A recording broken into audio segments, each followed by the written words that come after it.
Sahabat anak Indonesia, saat ini saya harus memberi komentar, memberi respon terhadap kekerasan fisik yang dialami anak balita di salah satu kota di Medan. Yang banyak orang mengirim pesan, menyampaikan kepada saya supaya saya memberi respon terhadap kasus kekerasan fisik itu. Hampir 5.000-an orang memberi komentar. Nah, tentu sesuai dengan misi dan visi dari Komnas Perlindungan Anak, saya ingin menyampaikan bahwa peristiwa ini adalah merupakan kekerasan yang terjadi dan dialami salah seorang balita. Begini ceritanya.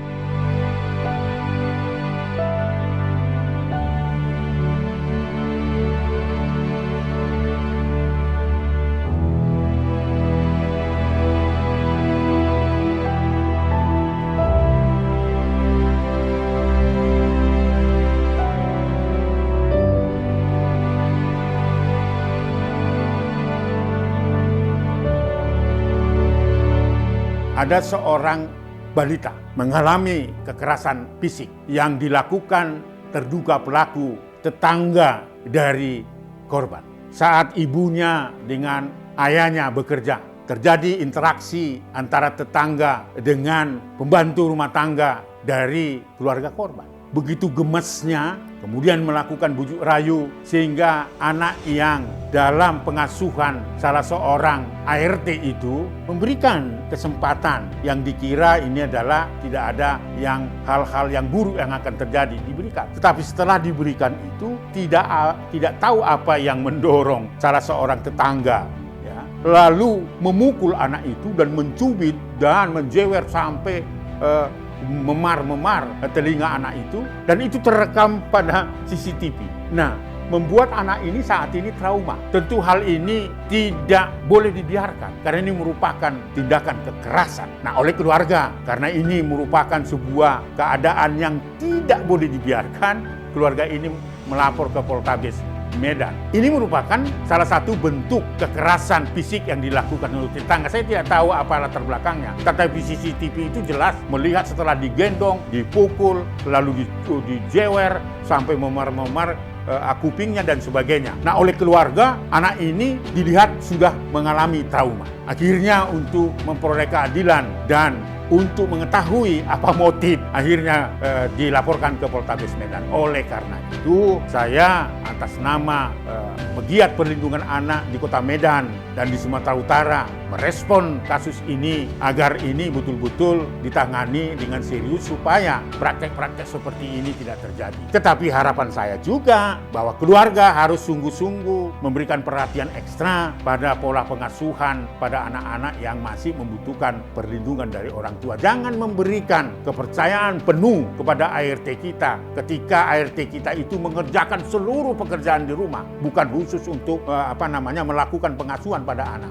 Jika itu terjadi, maka banyak pekerjaan-pekerjaan yang tentunya akan membuat terlupakan untuk memberikan perhatian yang serius pada anak kita. Oleh karena itu juga saya menghimbau keluarga, dengan kasus ini, mari kita tidak melepas pola pengasuhan atau pengamatan kita, perhatian kita pada anak sekalipun kita adalah orang yang bekerja, yang setiap hari meninggalkan anak dan rumah. Harapan saya Poltabes Medan tentunya bisa menangani perkara ini untuk melihat motif. Ada apa? Kok bisa terjadi anak tetangga dipukul, lalu dicubit, lalu dijewer kupingnya. Saya mendapatkan tayangan atau gambar atau foto itu, ya saya juga miris sekali kenapa anak balita seperti ini mengalami kekerasan terhadap dirinya, mengakibatkan anak ini trauma. Sahabat anak Indonesia, peristiwa ini tentunya kita berharap tidak terjadi lagi. Tapi fakta menunjukkan banyak anak mengalami kekerasan fisik bukan saja oleh tetangga, bisa saja juga terjadi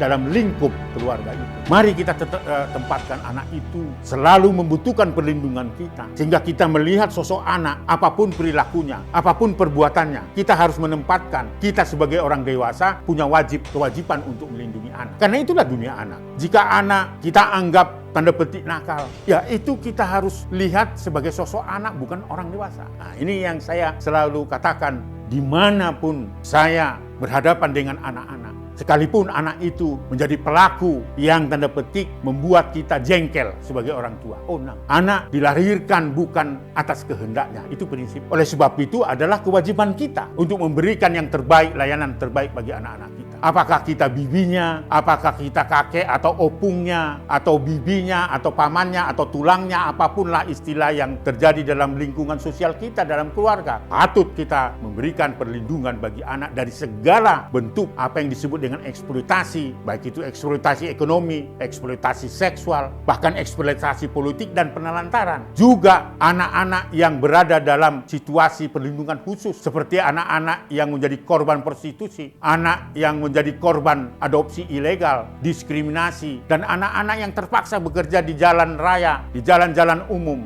menjadi pengamen, pengemis, dan sebagainya. Itu adalah kewajiban kita, kewajiban keluarga, kewajiban masyarakat, kewajiban pemerintah dan negara untuk melindungi anak itu. Peristiwa kekerasan fisik yang terjadi di Kota Medan yang saya sampaikan tadi, ini harus menjadi pelajaran bagi kita, siapapun kita yang berada dalam lingkungan dari anak itu, harus dan wajib memberikan perlindungan bagi anak-anak. Kekerasan yang terjadi pada anak-anak itu masuk dalam kategori merendahkan martabat dan merupakan kejahatan terhadap kemanusiaan. Oleh sebab itu, sahabat anak Indonesia dimanapun kita berada, untuk melanjutkan generasi keluarga dan generasi penerus bangsa, patut kita semua seperti yang saya sebutkan, masyarakat, orang tua, pemerintah dan negara harus memberikan jaminan perlindungan anak supaya dia dapat bertumbuh dan berkembang menjadi generasi penerus bangsa dan generasi keluarga yang baik, menggantikan pemimpin-pemimpin bangsa ini, menggantikan penerus keluarga menjadi keluarga yang betul-betul utuh dan menjunjung tinggi kesamaan derajat dari bangsa ini. Sahabat anak Indonesia, peristiwa-peristiwa kekerasan terhadap anak saat ini telah terjadi dan menakutkan. Bukan saja pelakunya adalah keluarga terdekat anak, tetapi juga terjadi pada lingkungan sosial anak yang saat ini menjadi ketakutan anak-anak. Ada banyak anak-anak korban kekerasan seksual. Ada banyak anak-anak terpaksa tinggal di rumah-rumah boarding, dieksploitasi melalui pendekatan online, apa yang kita sebut dengan prostitusi online. Ada banyak anak-anak mengalami kekerasan verbal, dimaki, direndahkan martabatnya, bahkan dibully, membuat anak ketakutan dalam hidupnya, membuat anak takut menjalani kehidupannya, takut anak untuk mengembangkan bakat minatnya. Karena di mana-mana terjadi kekerasan yang mengakibatkan anak trauma. Ini fakta yang terjadi dalam kehidupan kita. Sahabat anak Indonesia dan seluruh para pekerja perlindungan anak yang ada di seluruh Nusantara, mari satu hati. Mari kita buka telinga kita ketika anak mengalami kejahatan. Mari hati kita, pikiran kita tertuju bagaimana melindungi anak dari korban-korban kekerasan. Seperti apa yang saya katakan, ada banyak anak-anak sekarang ini mengalami kekerasan yang dibiarkan begitu saja, bahkan dilakukan oleh orang terdekat. Sungguh tentunya tidak bisa kita terima dalam akal sehat manusia. Namun tidak bisa dipungkiri bahwa peristiwa-peristiwa kejahatan terhadap anak terus berlangsung. Bahkan banyak anak korban kekerasan seksual dilakukan bukan saja orang per orang, tetapi dilakukan secara bergerombol. Apa yang selalu saya sebut, telah terjadi kejahatan seksual melalui pendekatan apa yang disebut dengan geng rape. Ada banyak juga anak-anak terpaksa meregang nyawa akibat dari peristiwa tawuran, begal, dan sebagainya. Ada juga banyak anak korban kekerasan, bukan saja fisik seperti yang terjadi di Kota Medan, tetapi juga terjadi penelantaran. Banyak keluarga-keluarga mengabaikan hak anak, terpisah dari keluarga akibat dari egoisme keluarga. Ada banyak fakta apa yang kami kutip atau Komnas Perlindungan Anak kumpulkan. Dalam setahun terakhir ini ada 15.000 keluarga-keluarga yang putus dengan perceraian di pengadilan. Kalau kita asumsikan 15.000 keluarga punya anak satu saja, bahwa dalam satu tahun ada 15.000 anak terpisah dari keluarga itu. Lalu siapa yang akan menanggung ini? Seperti yang saya katakan dan terus katakan, anak bukan atas kehendaknya lahir dan tidaklah adil kalau kita tidak memberikan perlindungan baginya. Oleh sebab itu, melalui peristiwa kekerasan fisik yang dialami seorang balita di Kota Medan, saya berharap bahwa peristiwa ini tidak boleh terulang lagi, dan saya meminta kepada Poltabes Medan untuk segera memproses kasus kejahatan dan apa yang saya maksud kekerasan fisik ini, supaya kita mengetahui motif apa yang terjadi sehingga itu berkeadilan bagi korban. Sekali lagi saya berharap peristiwa ini harus menjadi kasus yang terakhir, tentu harapan saya seperti apa yang saya sebutkan tadi, bahwa banyak peristiwa-peristiwa kekerasan fisik terhadap anak ini di lingkungan kita. Namun saya mengingatkan semua keluarga Indonesia, mari kita betul-betul menempatkan anak mempunyai hak untuk meneruskan kelangsungan hidupnya, agar anak menjadi generasi penerus keluarga, yang terutama generasi penerus bangsa. Stop kekerasan terhadap anak sekarang juga, kapanpun, sehingga anak mendapatkan jaminan, mendapatkan perlindungan yang maksimal. Anak terlindungi, Indonesia maju.